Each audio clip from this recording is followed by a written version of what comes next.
Hi guys, how are you? I'm just getting some things set up and then we'll be all good to start reading. But how is everybody today?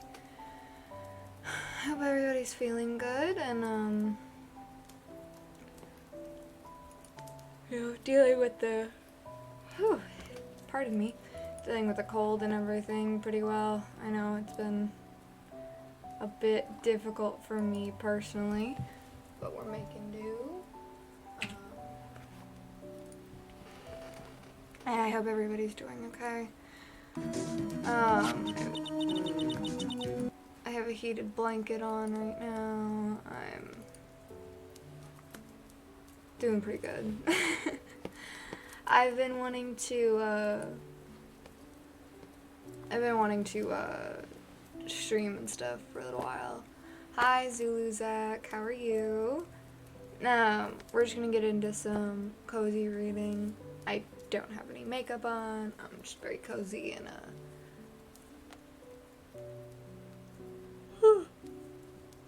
obviously maybe a little too cozy. I have everything all ready for us though. I'm just gonna put a quick little notification out in the Discord real quick. If you guys aren't already in there, the link is down before there. We're gonna be reading Burn Mark by try not to drop things, sorry. Burn Mark by Laura Powell. It is a we've already read a couple chapters of it. It's a fantasy novel about a world where witches exist and kind of like a hierarchy about what happens. I wouldn't necessarily classify it as the most cozy book I could have read. However, it is a book that I've been reading on stream and people seem to enjoy it, so we will be continuing with that. We do read all kinds of things in the stream though, so if this isn't your cup of tea, I do suggest that you come back and visit us another time. We do read a lot of classics as well. It's much different from Harry Potter. There's not a school that these people go to. I'll read you the back of it real quick. In a modern world where witches are burned at the stake, two lives intersect. Glory. She's descended from a long line of powerful witches. The power of the Fae is all she wanted for as long as she can remember. Lucas. His father is the chief prosecutor of the Inquisition. All he has ever wanted is to hunt witches. The Fae appears as a dark spot on the skin, like a kiss from the devil, and for Glory and Lucas it appears almost simultaneously. Lucas will report himself to the Inquisition immediately. Glory will keep her Fae a secret from the authorities, but it is the illegal gangs that hold the real power over the witching world, and it is through them that Lucas and Glory will be drawn together, whether they like it or not. So far we have seen the two main characters of the story get their witch mark and their first acts of power. We've learned a little bit more about the world and how witch terrorism is a thing and how the world kind of functions. We've seen the dynamics between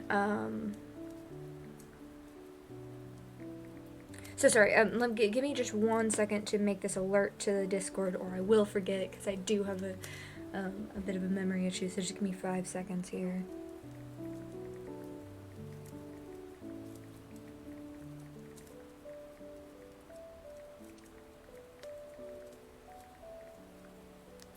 Alrighty, sorry about that. So yeah, we've seen the two get their burn marks, and we've seen them how they react to it. And also thank you so much, thank you for following. I don't know if that was, it just showed up now, so thank you so much for following. So yes, we have seen them get their burn marks, or their Fae marks, which is a black spot, and the way they test for witches is their affinity to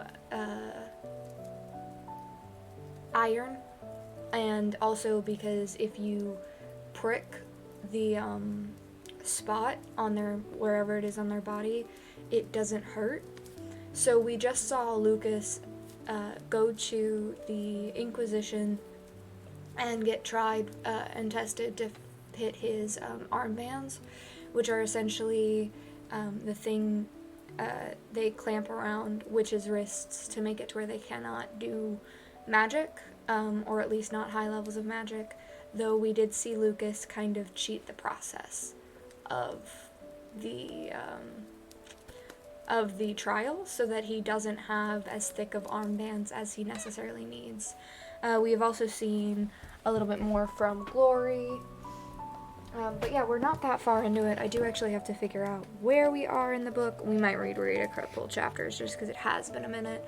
But of course, if you do end up liking where we are in the book now, you can go in the channel and you should be able to find the previous videos there to kind of catch up.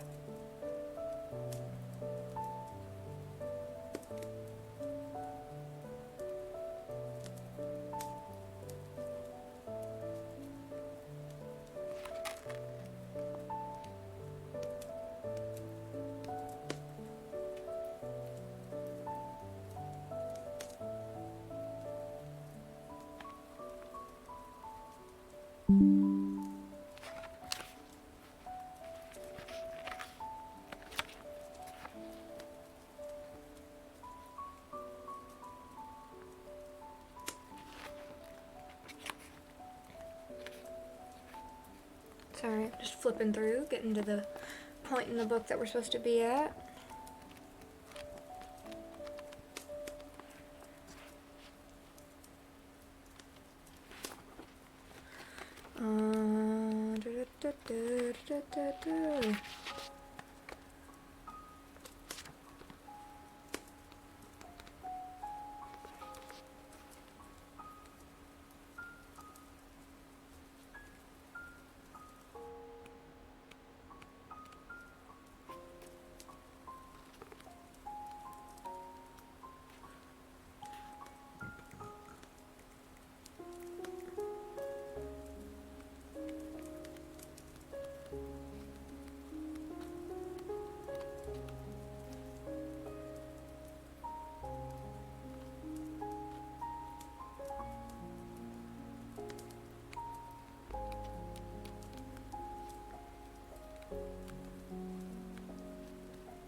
Okay, so we have already read this chapter, so if you... we're still in kind of the world building and setup stage. Our two main characters haven't even met yet. They haven't even gone on their, like, you know, official paths yet. So I do believe we've already read this chapter, but just since you seem a little interested in what we've already read, I'm going to go ahead and start at chapter 8. I'm sorry if anybody here has already heard me read these chapters. It shouldn't take me long to get through them. But without further ado, we're going to go ahead and get into it with chapter 8. This is from Lucas's perspective. Can I have a word, Dad? If it's a quick one. From behind the stack of papers on his desk, Ashton Stern gave a slightly tense smile. He was due at a colleague's memorial service that afternoon, and so he was in his ceremonial dress uniform, a military-style affair of silver gray and scarlet, adorned with his service medals. It was what he wore in court, Lucas noticed grimly. It's rather important. Then you'd better come in. Lucas closed the door behind him and advanced to the desk. He was unsure whether to sit down or remain standing. The frenzied horrors of the night had passed. At this point, he was conscious of only blankness. He felt lightheaded and unreal. Everything was unreal. This moment of confession in the study was certainly too theatrical to be true. He stared stiffly ahead, like a bad actor in a worse play. Ashton's hands fidgeted with his pen. He saw Lucas noticing the fidgeting and put down the pen. He tried an encouraging smile. Right then, old chap, speak up. What's this all about? Lucas cleared his throat and said too quickly, There's something you need to know about me, and I'm afraid it's going to be a bit of a shock. His father waited, but all the other scripted, rehearsed, impossible words had died in Lucas's throat. Are you in trouble? He gave a half nod, half shrug. Have you done something wrong? Not on purpose. The problem, is personal. A problem with your friends? Or with a girl? Lucas felt a wrench of comic bitterness. He almost laughed. He took a deep breath. No, the problem's me. There's something I've discovered about myself, you see. A difference.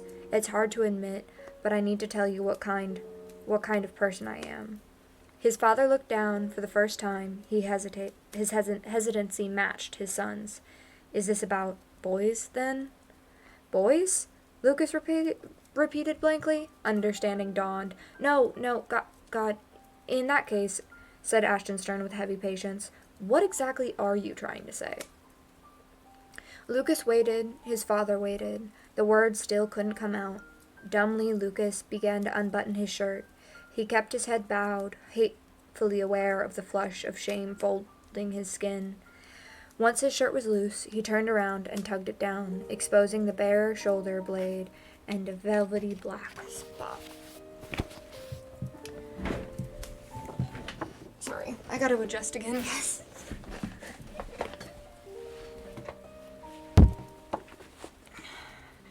He heard Ashton get up, muttering, and lean over the desk towards him. He felt the nearness of his father's warmth on his skin, sensed the lightness of his curiosity, followed by the sudden tightening of focus. The sharp, indrawn breath. Is it? Yes. Ashton did not touch the mark. His back was very straight, and his face was very tall. In the silence, Lucas straightened his shirt and redid the buttons, but awkwardly because of his trembling hands. How long have you known? His father asked eventually, as if from very far away. Since last night. And have you told anyone else? No. Soon you must. You must inform the Inquisition. Within 24 hours, that's the rule. Yes, of course. More silence. You're very young. I know. It should be impossible. The whole thing should be impossible. His father didn't seem to be listening. You are so very young, he said again quietly. He closed his eyes, and his own face grew old. But when he opened his eyes again, his gaze was steady and his tone brisk. He put his hands on Lucas's shoulder and gave a resolute smile. I'm sure you'll deal with this very well. Admirably, in fact. There's no point pretending this won't change a great many things, but together we will stand firm and do whatever has to be done. Of course, you have my full support. You always will. I hope you know nothing can change that. No doubt Marissa and Philomena will be entirely supportive too. He did not say that eventually everything would fine. He did not say, I'm sorry and I love you, and neither did Lucas. They both knew the other wanted to, though. For the moment, that would have to be enough. The rest of the day was the loneliest of Lucas's life. He stayed shut in his room, dazed by a bewilderment so heavy it was as if he had been drugged. Occasionally, he would be overcome by panic. His thoughts would hop and sputter manically. Then he would have to get to his feet, wrapping his arms around himself, and pace back and forth until the shaking stilled. The house was deathly quiet. Philomena was still in bed, nursing her hangover. Marissa was at the tennis club. Ashton had left to attend the memorial service as planned. Everything else, he said, with uncharacteristic vagueness, would be settled on Monday, after the weekend. He would be dropped by the office on his way home. By this, he meant he was going to break the news to the Witchfinder General. Afterwards, he would set up an appointment for Lucas to be registered. Lucas knew the registration would include a test of his witch-kind abilities, but not exactly what this would involve. Inquisitorial techniques were not publicized. He had learned about them in general, not specific terms. He would have to exchange his ID card for a new version stamped with a W. Then there was the bridling itself. Iron cuffs would remain until he left school and found a public sector job as a practicing witch. Even then, he would be monitored to ensure he only committed witch work as a part of authorized government business. So these were his last hours of freedom. Lucas looked at his wrists, picturing the metal bands that would soon circle them. A bridled witch was like something with a disfigurement. The civilized, polite thing to do was not to look. You always noticed, of course. But you and the witch both pretended you hadn't. If you weren't civilized, then it was a different matter. People would spit and jeer. Lucas had seen it. There were beatings, too. When it came to his friends, he wasn't sure what would be worse, their pity or disgust. He remembered the raised eyebrow he and Tom had shared with Ollie when Ollie told them about his cousin. It had seemed admirably restrained of them at the time. He tried to think of Bay's face, flushed and hopeful, leaning towards his by the pond. Instead, Lucas kept returning to a single act of witchwork. Obsessively, he went over every detail of Philomena's bane. It was like picking at a scab, revolting yet pleasurable. He also brooded on what Ashton Stern would be saying to his colleagues. Decisions were being made and processes set in motion that Lucas had no control over. If only, he thought, I could know what they really think. If only I knew what was going on behind the scenes. I need to be prepared. But you can be, said a small, treacherous voice. You have other resources now. And another inner voice, a voice Lucas didn't even admit to hearing, whispered, It's your last chance.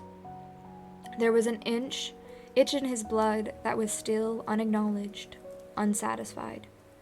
As the afternoon wore on, he kept coming back to the discussion he'd heard between Ashton and a colleague about the use of Fae in surveillance operations. Maybe it was time he put his insider knowledge to the test. At about 4 o'clock, Lucas heard Philly stump along the corridor and down the stairs, and the front door slammed. A moment later or so, and before he could think better of it, he was making his way to his father's study. Lucas surveyed the room and realized that it was past the worst of his shock. Everything was easier now he had a task to work on. He assessed the challenge with the cool recklessness of someone with nothing to lose. A witch with a scrying bowl filled with water could see through walls and across cities. It was a building's entrance and exit points that made it vulnerable. The bowl was usually made of a glass because windows were made of glass, and this enabled the Fae to work through the panes. A wooden or steel bowl would let witches see through a wooden or steel door. But scrying was one of the few witchworks that could be stopped with iron. It was usually only the witch, not their work, which was blocked by metal. People with something to hide or protect installed iron shutters over their windows and fixed an iron panel at the center of their doors. Ashton's study was iron-proofed, and in any case, you couldn't hear anything in a scrying bowl. Lucas tried to listen through the doors before, when his father first got involved with Marissa. He had even attempted the glass-held-to-the-wall trick. The theory went that the wall picked up the vibrations and sound in the room, and the glass helped channel them. It had not worked when Lucas was 11, but things were different now.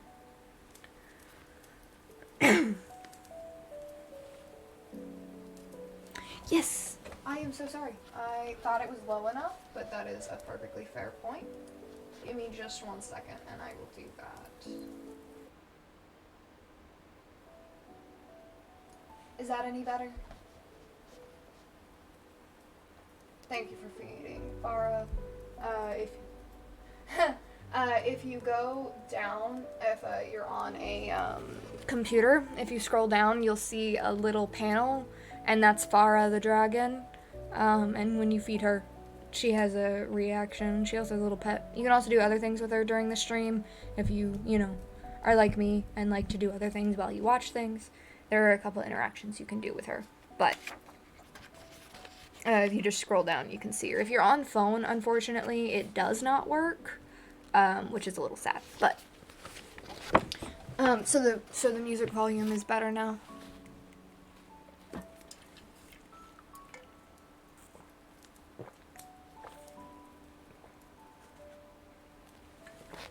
That's good. Okay. Sorry, guys. I needed a drink of water. You guys got a free hydrate. You didn't need to redeem it that time. Alrighty, let's get back into it. Ashton's study was next to the dining room. From the cabinet there, Lucas took out a pair of crystal wine glasses. His pulse was speeding up in anticipation, and he could feel the blot on his shoulder blade begin to warm. A talisman was any kind of witchwork object. An amulet, by contrast, was a witchwork device made from scratch. From what Lucas could remember of the spying trick his father had described, he needed to cast his fae into 2 glasses so that they could become talismans to transmit and amplify sound. There were no exact rules for using the seventh sense, and the Fae often required the use of bodily substances as well as physical props. Lucas was in the popular opinion that witchwork was too makeshift, too grubby to be considered craft. Here goes nothing, he thought, as he held one of the glasses at the base of its stem. He had no option but to make things up as he went along, grimacing slightly as he ran his forefinger inside his right ear, feeling for the whorls of bone and flesh and the warm hole of the drum. After spitting on his finger, he rubbed its wet tip around the rim of the glass. As the motion of his hand set up a wave of vibrations traveling through the crystal, it began to hum, then sing. It was something he'd done in science class to sound waves, back in prep school. But this time the Fae in his head echoed an answer, a darker, richer tone.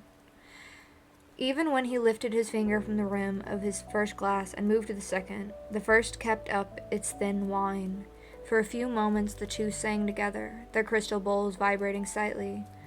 Once silence returned, and he ventured to pick up the glasses again, they hummed at his touch, recognizing him, welcoming him.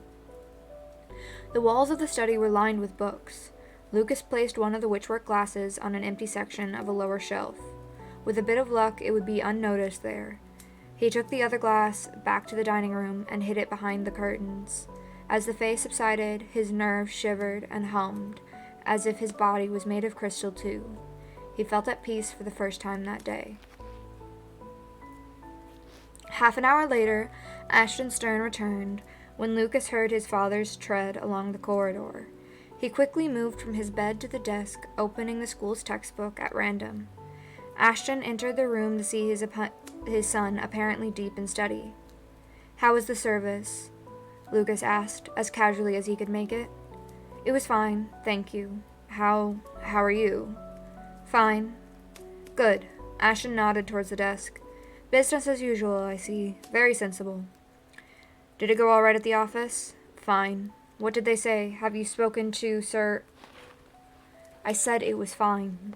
Lucas looked away. "Right. Sorry." "No need to apologize. I've made you an appointment for Monday. By the way, we'll leave here at 9. I should go on my own." "Oh." A shadow crossed his father's face. I thought you might like some support." "Thanks," said Lucas awkwardly. "It's just that it will be easier to keep a low profile if I'm alone. Though I suppose you'll have to release official statement?" For the moment, I've been asked to keep matters confidential until we know exactly what we're dealing with." Lucas took this to mean that it hadn't yet been decided whether or not his father would have to resign. He was at a critical stage in the Goodwin trial. If he had to pull out now, the case might as well collapse. Of course, Marissa needs to be informed. It's probably better if she explains the situation to Philomena herself. "Okay, sure. And then we can talk things over properly. I mean, there's so much to discuss, so much to sort out. I need to know how." "One thing at a time, old chap." Marissa returned soon after her husband. From the top of the stairs, Lucas listened to the usual bustle of her arrival, and the point at which it was cut short by Ashton's calm interjection. "A word, Marissa, if I may." Lucas felt surprisingly little guilt at the betrayal he was about to make. His father had made it clear that the less Lucas knew about his arrangements for his new life, the better. Besides, everyone knew that which kind were deceitful to the core. He was just reverting to type. He gave Marissa and Ashton a few moments in the study before putting his ear to the door. Not even a murmur could be heard within. Then, his mouth very dry, he shut himself to the dining room. He collected the wine glass from behind the curtain and went to the section of the wall behind which he placed its mate. Would his talisman work? He reassured himself by stroking the glass and heard the hum of crystal answer, the hum beginning in his head. His next worry was that using the glass in the dining room would set the one in the study singing. From here on, everything was guesswork. Lucas sat on the floor, his back up against the wall. Breathing deeply, he ran his fingertip inside his ear, wetted it on his tongue, and began to circle the glass's rim. He pictured the discussion in progress on the other side of the wall, and the glass on the shelf vibrating silently to answer. As his finger circled the glass in his hand, the Fae in both called to the glass in the other room. A thread of sound stretched between the two, then looped around the crystal rim, up through his finger and into his ear. There the voices in the study spoke to him. "Perhaps you should sit down," his father was saying. "You've had quite a shock." So Lucas had missed the moment of revelation. He found he was relieved. There was a choking, gasping sound. When his stepmother did speak, her voice was faint. Have they asked you to resign?" "I'll remain where I am until after the Goodwin trial. There's a chance some kind of arrangement might be made. A move to a more administrative role, perhaps. Even if the Inquisition supports you, the press will be out for blood. The humiliation. After everything you've done for this country, I cannot bear it." "You must. We have other priorities now." Lucas, trance-like, stroked the glass. The Fae pulsed at his skin. There was another effect, too. When he closed his eyes, the two voices, or rather, their separate sounds, were colored. Marissa's was dark red, exposing an anger that wasn't expressed in her tearful words. Ashton's color was also at odds with his calm manner. A whirling, grainy black. Could it be panic? "How could this have happened?" Marissa asked at last. "There's always a chance. But your family, it's biologically impossible unless Camilla's—" "No, absolutely not. I did the usual checks. Her pedigree was impeccable." His father's sigh reverberated through the glass. Lucas saw it as a watery gray, like rain. "The Fae isn't simply a rogue gene. Yes, it runs in families, but that's only part of the story. Look at the war. The Nazis purged not just the Jews, but whole communities of which kind. The British Empire did the same in some of its colonies, and yet, when a new so-called purified generation was born in these places, which kind were still a part of the mix? The Fae is an aberration, but not a natural one. It will always be with us." "So I'm beginning to see." His wife's tone was crisp, and the green of the emotion behind it was acid. "Very well. Where do we go from here?" "It's been agreed that Lucas' condition should not be disclosed until the Goodwin business is over. There may well have to be a press conference, in which case the four of us appearing together would be a great help. A family united and so on. Do you think you could face it?" There was a pause, then, "Of course." Marissa's voice had strengthened into a theatrical purple. "Of course, whatever you think is best. Together we can survive this. We can survive anything, my darling." Lucas let the glass fall into his lap. It wasn't as if he'd learned anything new. An aberration, but not a natural one. But a natural one. Exactly how much of an aberration? He'd find out tomorrow. Yes, so Marissa is Lucas's stepmom, and Ashton is Lucas's dad. Ashton is the Inquisitor General, so, like, the top guy in the Inquisition, the main guy who does all kind of, like, witch hunts and, like, trials for witches and everything. Chapter 9. Ashton Stern had an arrangement for his son to be privately assessed by a colleague in an office on the other side of London. The need for secrecy had spared Lucas the indignity of public processing center, and the stares and whispers that would follow him through the corridors. "You know who that is, don't you? The Storm boy." "Yes, it turns out the chief prosecutor's son is a hag. What a shock. What a scandal." That would come later. But as Lucas turned down the alley at the side of a dingy office block, he pressed the buzzer of an unmarked door, and it was hard to feel the privilege of his situation. All this sneaking around was just a different kind of humiliation. His father's contact met him at the door. He introduced himself as Dr. Simon Smith. He had graying hair and blandly smooth features, and his manner was both efficient and impersonal. Lucas determined to act the same, as if none of this business was actually to do with him, and he was merely going through the motions on somebody else's behalf. In a windowless basement office, Dr. Smith took his so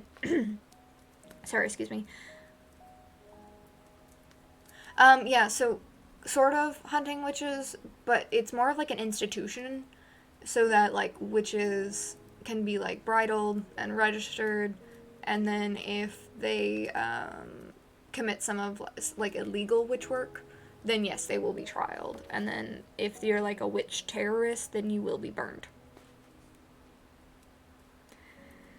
In a windowless basement office, Dr. Smith took his statement about Philomena's bane and the onset of his fae, and photographed the mark on his shoulder blade. Copies of Lucas's school and medical reports were already in the Inquisitioner's file.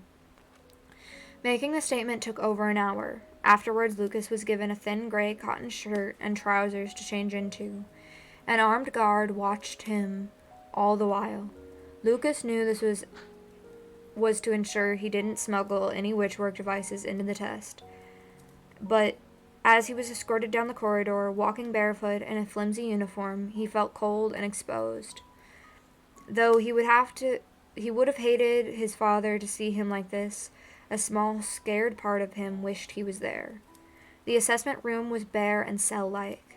There was a CCTV camera in the corner, a box on the floor, and a table with an iron bell hanging from the frame. Lucas and Dr. Smith sat down on either side of the table. The guard took up his position at the door. As you know, Dr. Smith began, the Fae is inhibited by iron. He pulled out a drawer, in which pairs of iron wristbands were displayed. They were all the same thickness, but varying widths. I'm going to ask you to wear these bands while performing a small act of witch work. Each time you successfully complete a task, I'll give you a new and wider band, until we reach the point in which you are no longer able to perform any witch work at all. And then you'll know what it'll take to bridle me. Exactly. The greater your fae, the greater the quantity of iron you need to curb it. Lucas looked at the bell. Bell's worn, iron prevents. Iron was one of the most abundant elements of Earth, and there was a chemical trace of it in almost all living organisms. The fact that witches were allergic to it was further proof of their unnaturalness. Yet iron was sensitive to witchwork in turn. Made into a bell, the wrought metal picked up the energy of harmful fae, which caused its parts to reverberate, then ring. The process was something that Lucas had thought he might be able to research once he was an Inquisitor. He shook himself back to the present. Why do we need the bell? Your task is to hex a minor bane. The bell should chime continuously as soon as you start. It follows that if you only make a pretense of witchwork, the bell will remain silent, and I'll know that your attempt is fake. Another bland smile. Now for your victim. Dr. Smith took out a metal tray from the box by his feet. Together with a woven straw doll, it was about 12 centimeters high, with a clear cellophane pouch in its middle. This contained a tiny black spider. He placed the doll in the dish in front of Lucas. I would like you to use witchwork to set this alight. Like a balefire. How appropriate. Unbidden, the image of Bernard Tyron flamed up in his head.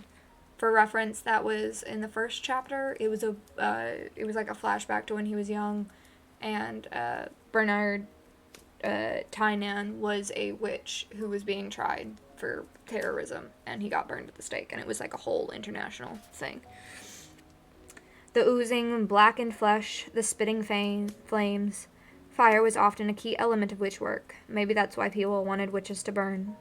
I don't know how. I'm sure you'll think of something. Take your time. We won't bridle you for your first attempt. In its cellophane cell, the spider stirred minutely. Of course, it had to be alive. Banes needed living things to work on. Lucas clenched his jaw, aware of Dr. Smith's impersonal gaze, the guard's stare, and the camera in the corner. He wondered who else would be watching. He picked up the spider doll, and thinking of the burning witch, though he didn't want to, he knew it would help to visualize the flames. A wave of pity went through him, for himself, and the spark of life he was about to extinguish. He pulled out a strand of straw. Lucas rubbed it in between the palms of his hands, never taking his eye off the straw man with the spider heart. The devil's kiss began to warm, its mark visibly expanding under the thin shirt. And as it did, so did the bell softly chime. What did fire need? Heat, fuel, oxygen?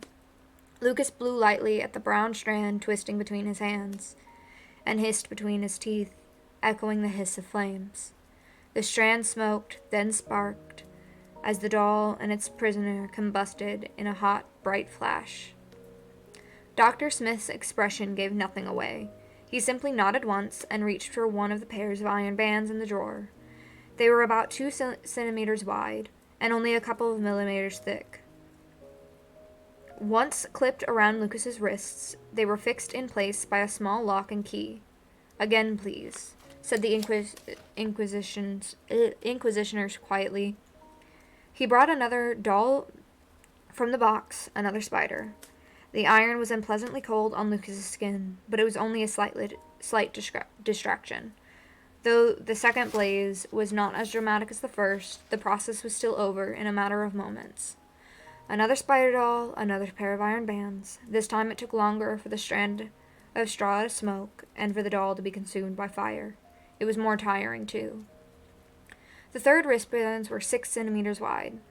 The metal felt unnaturally heavy as well as cold, and when Lucas lifted his hands, dizziness swilled through his head. He struggled to attend to his task, and it took nearly 3 minutes for the flames to catch. The next pair of bands was the last. Lucas put them on with a surge of nausea. Wearily, he plucked out another piece of straw from another doll. He felt too cold and sluggish to do anything, let alone witchwork. But he could still feel the unsteady pulse of his fae. After 5 long minutes, the doll began to smoke, then smolder. There was a frantic twitching before the spider, too, was burned to ash. Lucas closed his eyes in exhaustion. "It seems more bands are required," said Dr. Smith neutrally. "Excuse me for a moment." He got up and left the room. The guard stared at Lucas. Lucas stared at his wrists. The bridled witches he'd come across had never worn bands more than a couple of centimeters wide. He was already wearing 6-centimeter cuffs, and there were more to come. Now he understood the point of the bell. How tempting it would be to stop trying, to go no further, to avoid a penalty of an even larger restraint. "I must be a powerful witch," he thought. Dangerous, too. Though he felt so feeble, the idea was laughable. Presumably this was an alter effect of his fae fighting against the iron. If he stopped trying to perform witchwork, he'd feel better. But then the bell wouldn't ring, and Dr. Smith would know he wasn't trying to cheat, unless...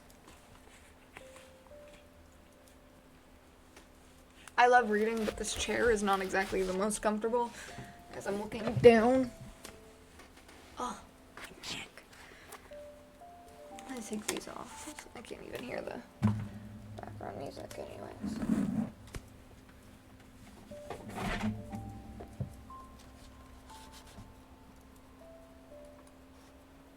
Okay. A little stretch break. It's always good to stretch, especially if you're tired and about to go take a nap or go to bed or anything, which is mostly why I do this, so I hope you're finding it as relaxing as I do to read. But, take a minute and get comfortable. If you have water or a drink, go ahead and drink that. It's never a bad idea to drink a little bit of water.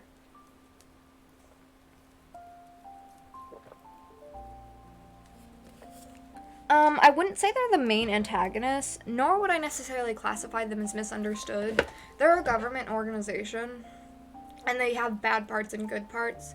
But on the flip side, the witch working world, which you haven't gotten to see yet, because we've had 2 chapters of, the Inquisition side, has done bad thing and has done terrorism before, but not all witches are like that.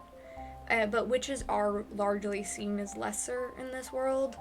And, they're bridled and chained and, hunted a lot. So, there's a side to both of them.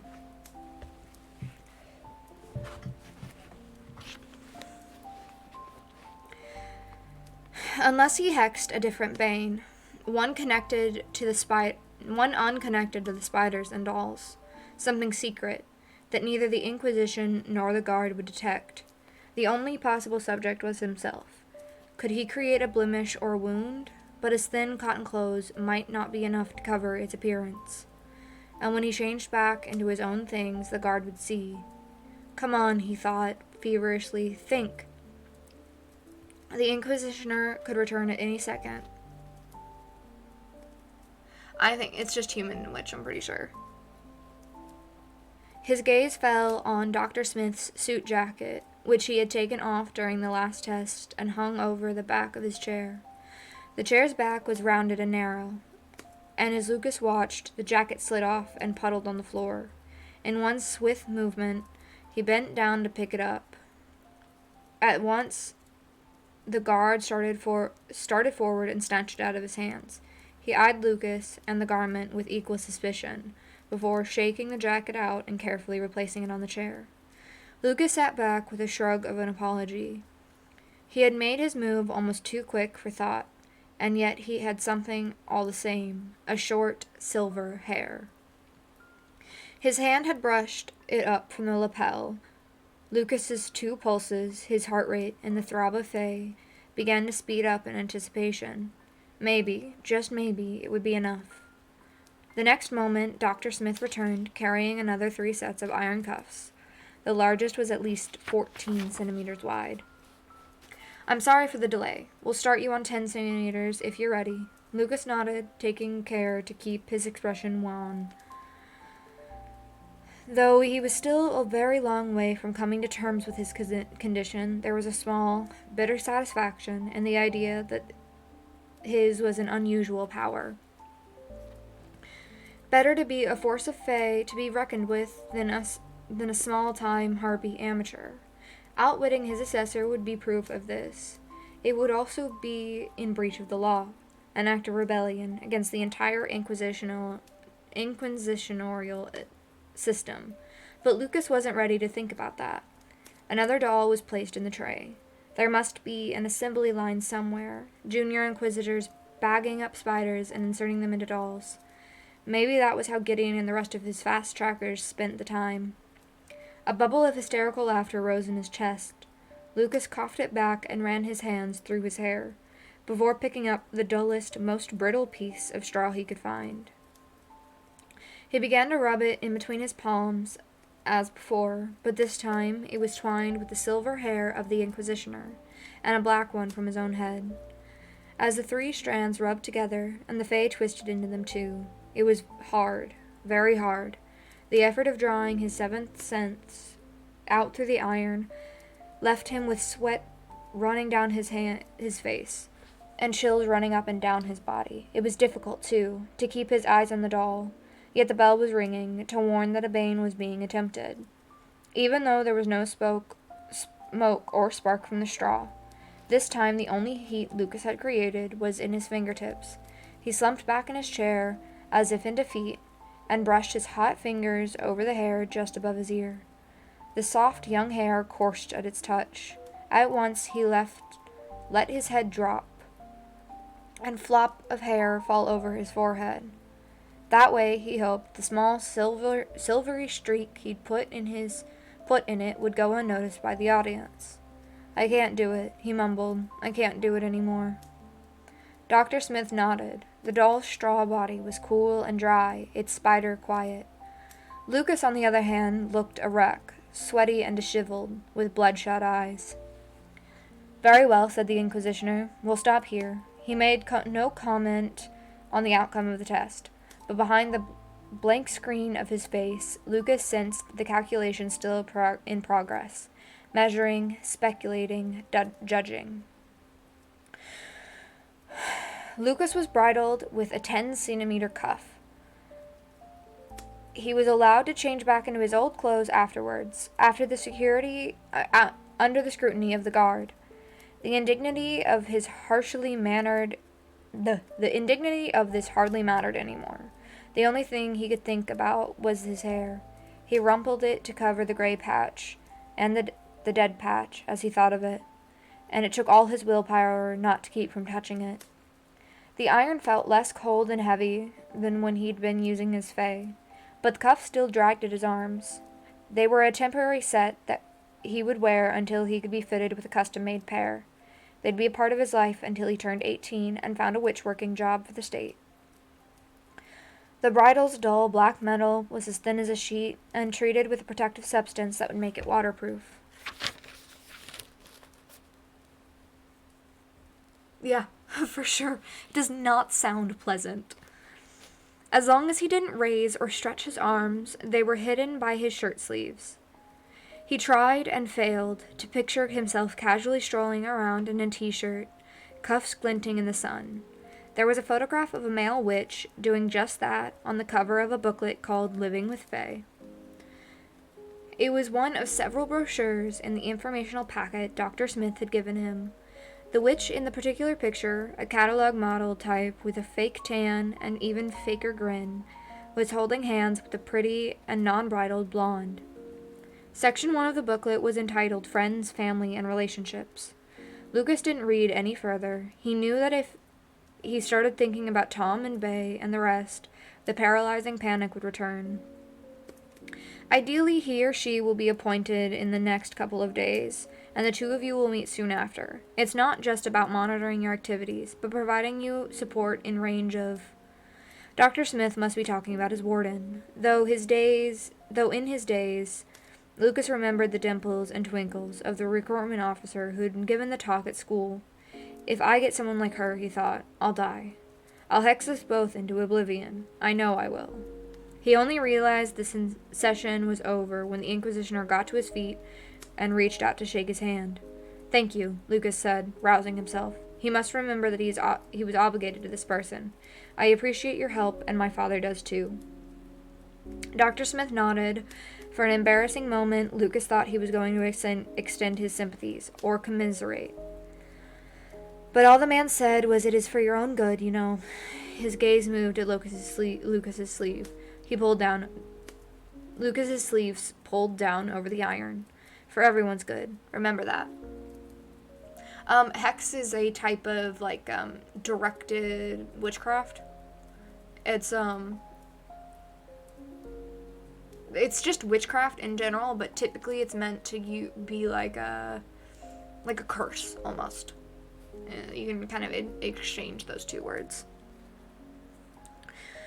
Lucas managed to summon a taxi without revealing his bridled wrists, but it was an anxious ride. Every movement he made had the potential to expose him. He was exhausted. His mind felt beaten and raw. It would be no hardship to stay hidden at home until the end of his father's trial, he decided. There was no one he wanted to see and nowhere for him to go. At least the session at the Inquisition had finished earlier than expected. With luck, he would have the house to himself, and some time to organize his thoughts before his father returned. But as he stepped into the front hall, a nerve-shredding shriek came from the drawing room. Oh my god, oh my god, oh my god, oh my god, oh my god, oh my god. He hexed me. I've been bewitched. Oh my god, oh my god, oh my god, oh my god. No need for witchwork eavesdropping there. The door wasn't even shut.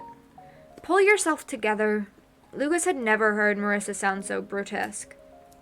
You are perfectly fine. I am in mortal danger. We all are. We are not safe. Philomena began to wail, on, louder and louder. There was a smack of hand on flesh and a shocked silence. Marissa's voice snapped through it. Hysterics won't help. No, the real threat we face is our position, and after the time and work I've invested into this family, not to mention Ashton's career, I am not giving up without a fight. But Daddy... Your father has a new life and new family now. He's made that perfectly clear. And if you breathe one word of this to him or anyone else, witchwork will be the last of your troubles. Understand? But do you understand? Yeah, sure, fine, whatever. Philomena flung herself out of the room. She did a double take at the sight of Lucas, and at once put her hands protectively around her throat. Her lip quivered. Witch, she whispered in a trembling voice, eyes stretched wide. Drama queen, Lucas retorted. At that she gave her trademark head toss and flounced up the stairs. Marissa emerged soon after. If she was embarrassed to find her stepson there, she didn't show it. Well, she said to him calmly, this is quite a pickle, isn't it? He gave an awkward nod. I'm sorry. I'm sure you are. She gave a brief, tight smile before continuing down the hall. And I'm going to have a drink. Her voice was back to its brightly social best, as if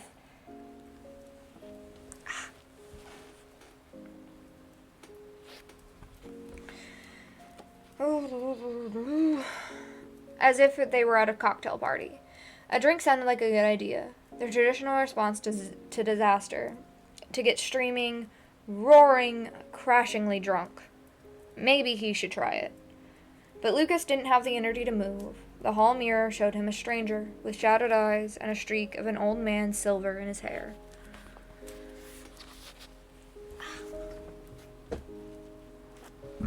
Talking sometimes when I'm reading on these streams can really make my, neck and stuff, stiff. So, I do apologize for the breaks I have to take to, reposition myself so that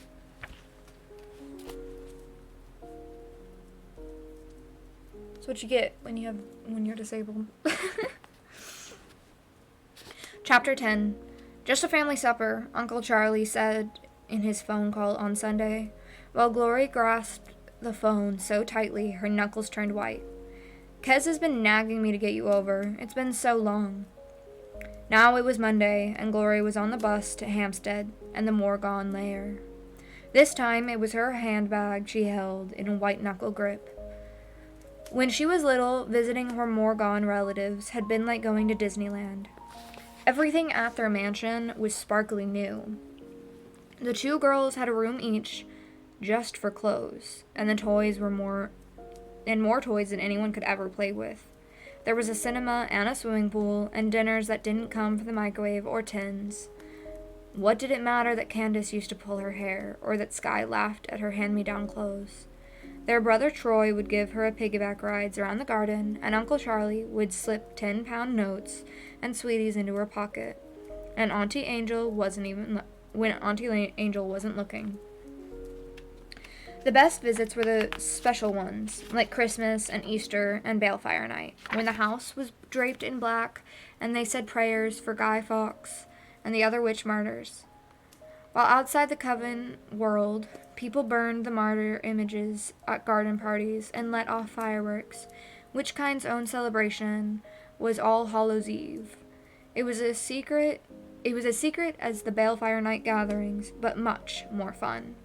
There was a big dinner with Coven witches and their families, followed by dancing and competitive fey tricks. But Glory had had enough of being the poor relation. Last All Hallows, she stayed in Copper Street, playing drinking game with Nate's crowd. She'd gone to bed before midnight, sodden with self-pity, and dreamed of the burning court again. Since she'd come into her fae, everything had changed. She wasn't a little girl to be petted and patronized and then forgotten again.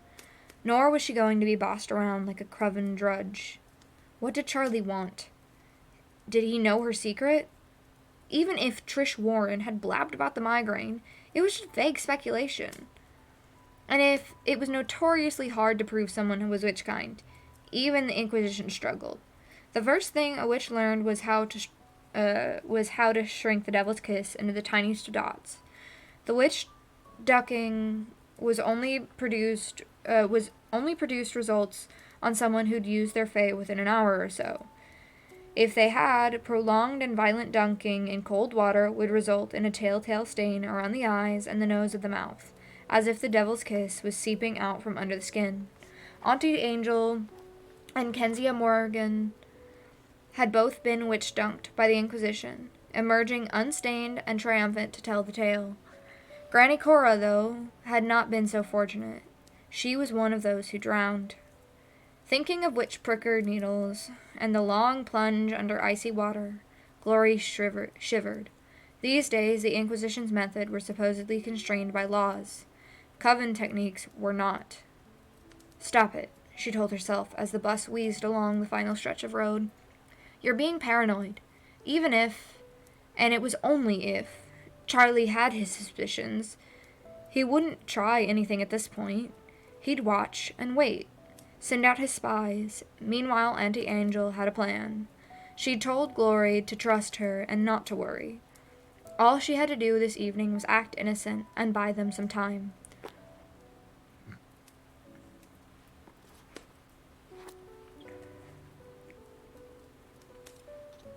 Auntie Angel is Glory's auntie. She's just she was a famous witch with her sisters. We don't know a lot about them, so there's not much I can tell you. But yeah, we're on Glory's section now. Auntie Angel is like the person who raised her because her mom disappeared. Cardinal Avenue was home to a premiership footballer, a couple of film stars, and a Russian oil tycoon. Behind spiked electronic gates, a carriage drive swept up the Morgans' Pedalian-style modern mansion, its columned portico glaring white against the bright brick red. A maid let Glory into the marble-floored foyer. It was 2 stories tall, the walls hung with mirrors and lit by a star-burst chandelier. A wide staircase dominated the far end, with glass double doors on the other side. The entrance was the only part of the interior that hadn't changed dramatically since Glory was a kid. When the decor had quite a lot in common with her Barbie dream castle, since then the pink satin drapes and gold statuary had been replaced by a minimalist vision of brushed steel, black leather, and blonde wood. The maid informed her that Miss Morgan had to take a telephone call, and that she would be with her shortly. In the meantime, Miss Skye was in the family room, and would she like to go through? Glory passed through the doors to the left of the stairs, and into the least formal of the 3 living rooms. Like Copper Street, the lounge was dominated by a black leather couch and a widescreen TV. But there was where the similarity ended. This couch was soft as butter, as big as a limousine. The white carpet looked as if it had never been stepped on. A pair of sliding doors at the end of the room led to a glittering indoor pool. Someone was doing laps. The echoing slops of water were muffled behind the glass. Skye was painting her nails in front of the TV. She glanced up at Glory's entrance and narrowed her eyes. "What are you doing here?" "Your dad invited me." "Oh, well, I'll be going out." So much for family supper. Skye's older sister, Candace, wouldn't be there either. She would be locked up in her American health retreat for the next 2 months. Shame. Skye yawned. "It's been an age since I saw you. Up to much?" "No, not really. The usual." Her cousin looked both pleased and pitying. Aged 19, she had finished her expensive education without much in the way of qualifications, but plenty of contacts, and described herself in the fashion, film, music industry, depending on who she was dating, model, actor, DJ. Small talk over, Skye went back to her nails. They were sparkling gold to match her pout. Her bronze skin was 1 shade lighter than her hair and nearly as glossy.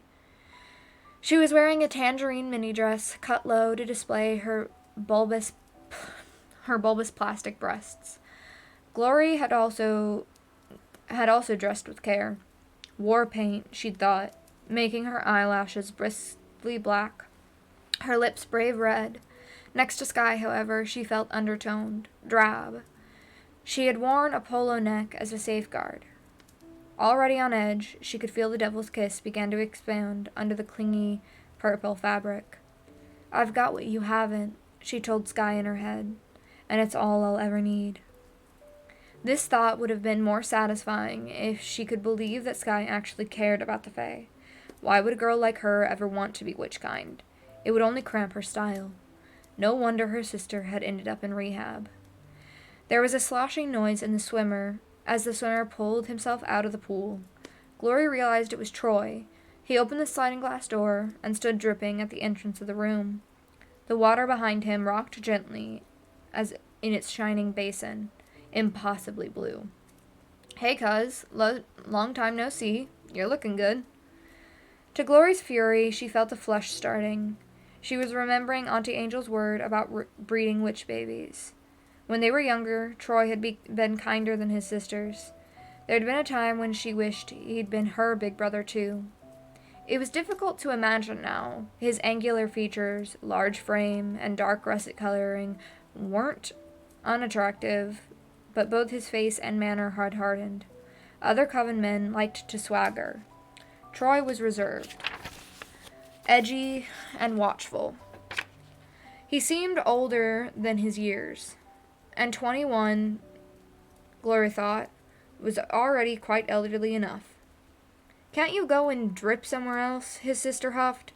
"There is a changing room, you know." "Yeah, it's full of your crap." Troy knotted the towel around his waist, then sauntered slowly across the room, leaving a trail of damp footprints. As he reached the door, his mother and father came in. At the same moment, Sky's phone rang with the news that her taxi had arrived. Everyone was caught up in the flurry of arrivals and departures and explanations. In the midst of it, Glory felt the weight of Uncle Charlie's arm around her shoulder. Before she knew it, she was being ushered towards his office. "A little pre-dinner chat," he said cheerfully. "We'll eat in 15 minutes, his wife called after him. Weary and hard-bitten, Kiza could be formidable when she wanted to be. She was of Romani blood, and it was common knowledge that gypsies had above-average rates of fae. Tonight, though, her tone was light, her expression was calculating. Glory thought back across the foyer to see Troy and his mother standing together, watching her. Charlie Morgan's office was majestically oppressive, with its heavy dark wood and velvet furnishings. Family photos crowd the walls, including several of his yacht, the Queen Kiza, and his villa in Spain. There was even a rare picture of his father, Fred, a minor hitman who had spent the last 10 years of his life in prison, and for the most part forgotten by both Lily and her children. Charlie opened his drinks cabinet. "What's your poison?" "Nothing for me, Ta." Glory sat down on one of the overstuffed chairs. She was careful not to fidget, to appear agreeable and unsuspecting. As a distraction, she fixed her eyes on a 19th century painting of a water nymph that hung above the desk. The girl was bathing in a pool, her pearly nakedness offset by the dark bloom on the devil's kiss over her left breast. It was a sentimental picture, but, with the pornography, artistic depictions of fae were banned from... It was a sentimental picture, but with the pornography, artistic depictions of fae were banned from the public display. Even private collectors risked censorship by Inquisition's Council for Cultural Integrity. Meanwhile, Charlie poured himself a whiskey and raised his glass to her salute. "Nice to have you in our clutches again."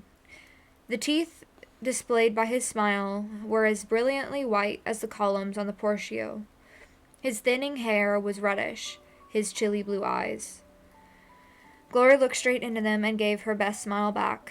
A man like Charlie Morgan didn't need the fae. His seventh sense was one that honed in on other people's fears, their greed and their hopes and desires. All the things that made them vulnerable, and which he could exploit. That was his true source of power. Now, of course, he had his wealth and influence to back it up. Charm, too, though his face had grown molted and fleshy from good living, and in his once muscular frame had softened to flab.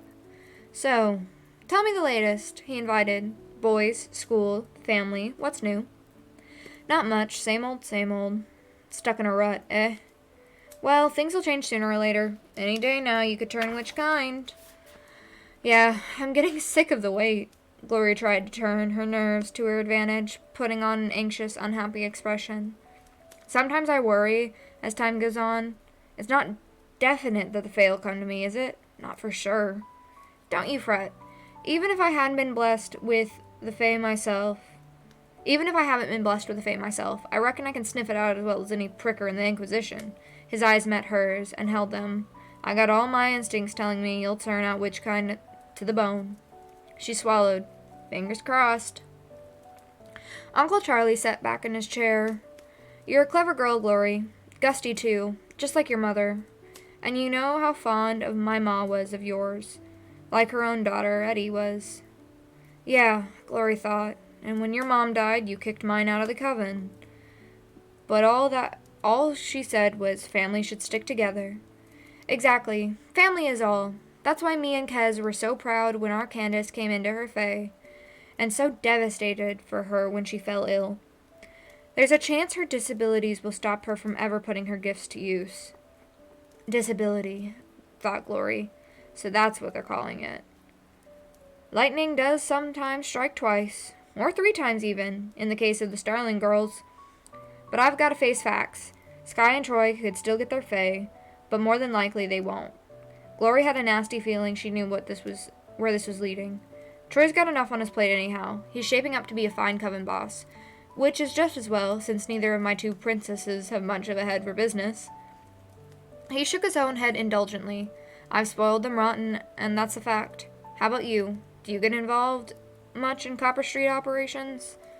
His casual tone hadn't changed, but Glory's nerves were on high alert. I like to know what's going on, she said carefully. Auntie Angels includes me in as much as she can. I'm glad to hear it. It's a crying shame Angeline's witch-working days are nearly done. It'll be the end of an era when she goes, a regretful sigh. But I got a feeling you're destined for bigger things than Copper Street. Whether you're a witch kind or no, he leaned forward. That's why I'm asking for your help. So, were they coming to a point at last? How do you mean? Takings are down at your coven, and I want to know why. The Wednesday Coven took a percentage of Copper Street profits in return for a share of contracts and territory, and the prestige of their alliance. It was an unequal partnership in every way. The Wednesdays made millions from money laundering, racketeering, drug trafficking, extortion, and heists. Copper Street, meanwhile, scraped a living through the likes of pirated DVDs, email scams, and identity theft. Glory managed to shrug. Our head witch is an OAP. Our boss is a drunk, and his son's a waster. Business ain't what it used to be. What about the Bishop's Green Depot, Ray? Then...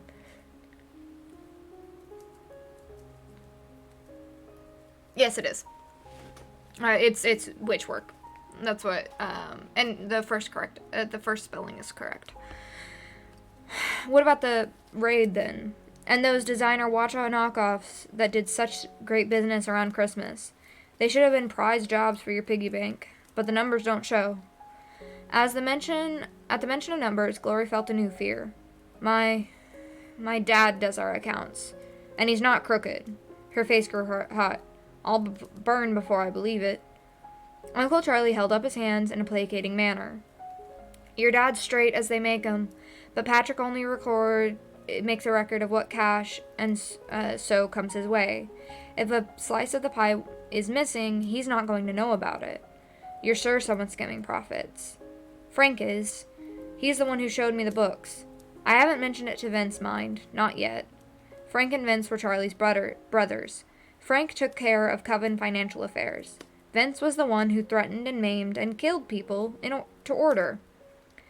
The one even the Coven's toughs talked about in whispers. He was also the only Morgan brother to have done any time. Glory hadn't seen him for a long while. She understood the threat his name implied. Nobody wanted Vince Morgan looking into their business. She also understood that the issue wasn't really about money.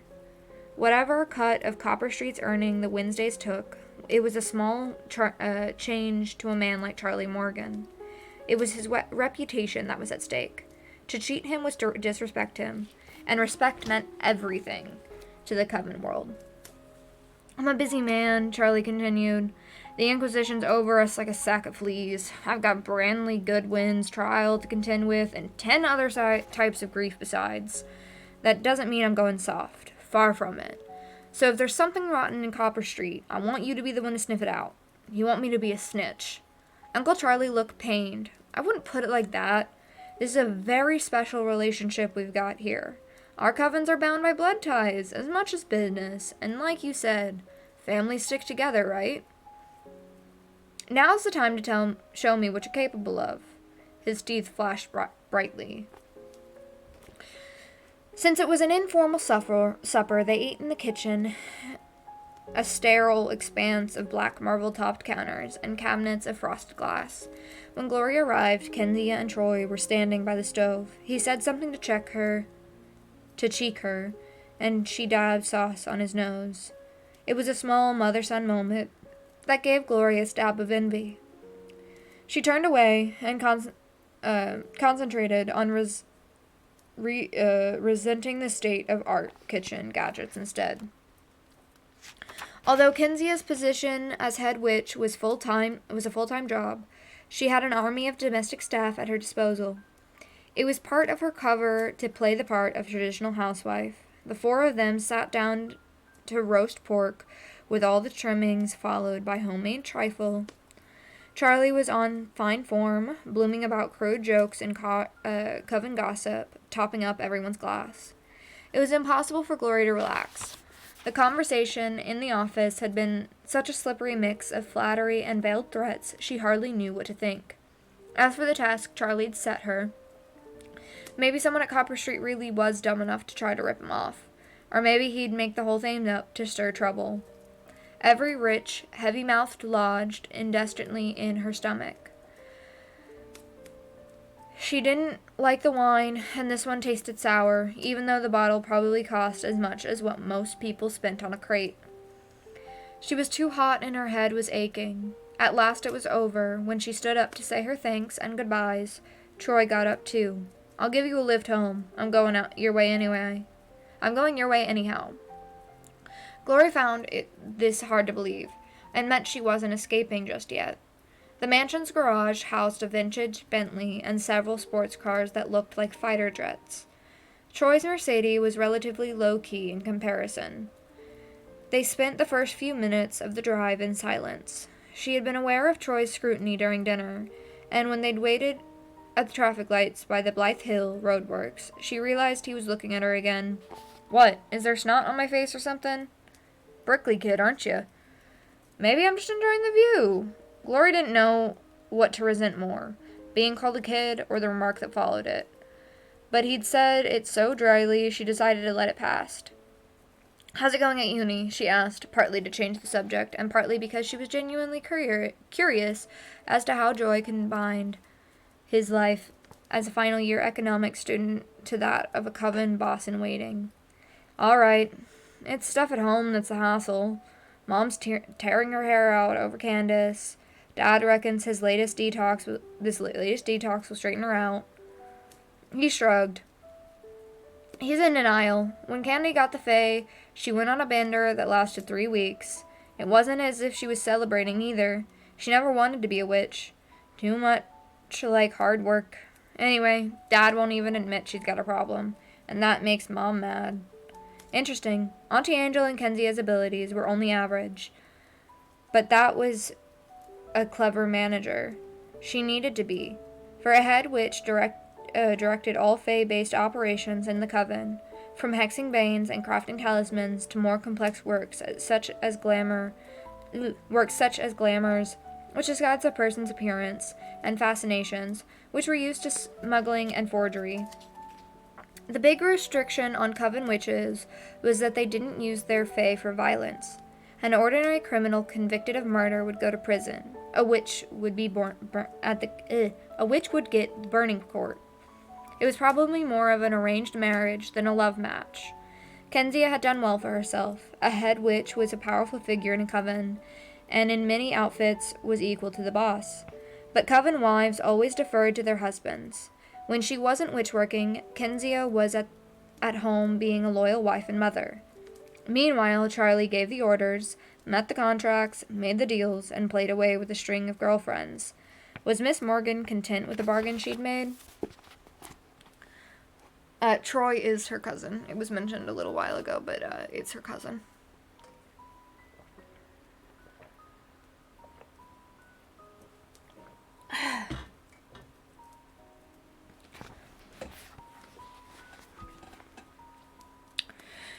Mom still hopes me or Sky will get the Fae, Troy went on, though as a girl it's more likely for Sky.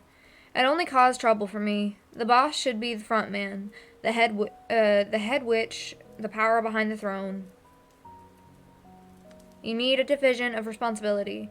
Combine both roles and the life gets complicated. Your Grand Lily managed it. Things have changed since her day.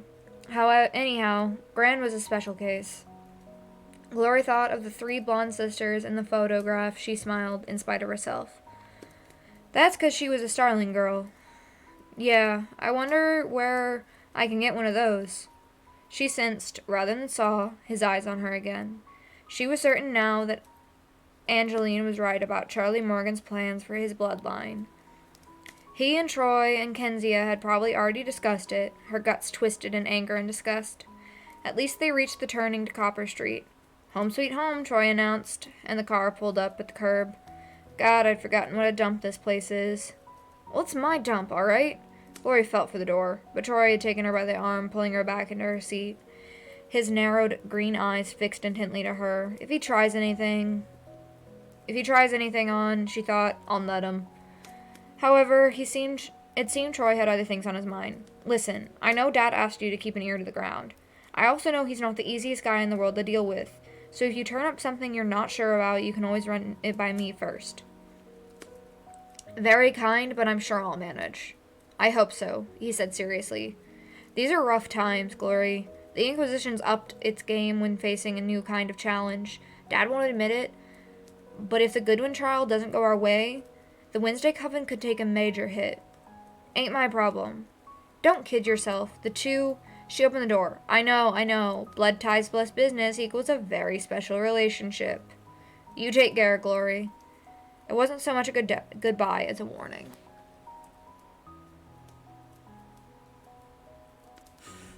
Yeah, I hope you end up getting to sleep soon. I do think that, however, we're on the last little page, and I do think I'm going to get off after this. We might come back in a little bit, but it's dinner time, so I do need to go get some food soon. Auntie Angel's light was on, but Glory was in no mood for a debrief. She decided to slip home via number 7 instead. It was only 10, but she was dog-tired. Her feet ached in her spindly stilettos. Hello, girlie. Nate was sitting and smoking on the steps of number 8. Had fun with your rich relations, did you? Not really. Should have been here then. Dad got rat-assed in the Anchor and started raising hell with a couple of punks from the estate. Me and Earl only just managed to drag him off before the filth arrived. Is he okay? I guess. Probably collapsed in a pile of his own puke somewhere. I'm not like anyone here gives a toss. Nate's mom, Lola, had lost patience and left around 2 years ago. She only visited when she needed a cage money or coven favors. Thinking of this, Glory felt a pang of sympathy. Maybe we should get him one of them detox thingies, like Candace Morgan? Though, she knew better than to mention that to Nate.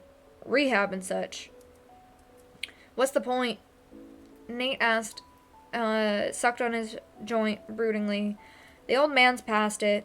Your auntie Harpy is on her last legs too. It's about time they let someone else take over and kick this place into shape. There's more to running a coven than chasing girls and getting high. Oh, so what's your game plan? Sleeping your way to the top? 'Cause I gotta say, you and Troy looked pretty cozy in the car back there. Heck's off, Nate. Glory jerked open the door of number 7. One of these days, you're gonna have to decide where your loyalties lie, he called after her. In a narrow hallway, the pent-up tensions of the evening finally caught up with her, and she started to shake. Her breaths came fast and light. Getting the Fae had been all she wanted. Her dearest wish had come true, and she's never felt so trapped. Alrighty. So that is where we're going to go ahead and end it for right now.